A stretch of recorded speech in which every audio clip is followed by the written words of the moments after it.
ప్రజలందరికీ ఒకటే విజ్ఞప్తి చేస్తూ ఉన్నాం. ఈ ప్రభుత్వం మనది, ప్రజల ప్రభుత్వం, పేదల, బడుగు, బలహీన వర్గాల, మధ్యతరగతి ప్రజలకు సంబంధించినటువంటి ప్రభుత్వం.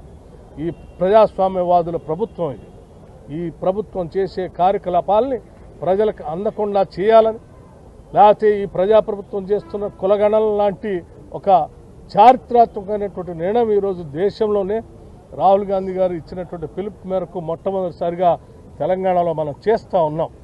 దేశానికి తెలంగాణ మోడల్గా భవిష్యత్తులో జరిగేటువంటి ఒక విప్లవాత్మకమైనటువంటి మార్పులకు ఉపయోగపడేటువంటి కులగణనని అడ్డుకోవాలని చెప్పి కొద్దిమంది దోపిడీదారులు, ఇంతకాలం సమాజం మీద పడి దోపిడీ చేసుకున్నటువంటి దోపిడీదారులు దీనిపైన తప్పుడు ప్రచారం చేయాలనే ప్రయత్నం కూడా చేస్తూ ఉన్నారు.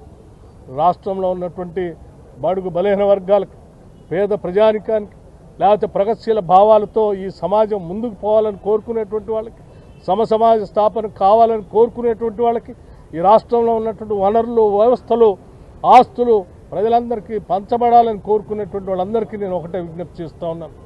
ఈ కులగణనని విజయవంతం చేసేటట్టుగా మీరందరూ సహకరించవలసిందిగా కోరుతూ, తద్వారా ఈ తెలంగాణ రాష్ట్ర నిర్మాణం, ఈ సమాజ నిర్మాణం భూస్వామ్య ఫ్యూడల్ వ్యవస్థ నుంచి బయటికి తీసుకొని వచ్చి ప్రగతిశీల భావాలతో కూడినటువంటి సమసమాజ స్థాపన కోసం పునాదులు వేసుకుందామని చెప్పి ఈ సందర్భంగా మీ అందరికీ నేను మనవి చేస్తూ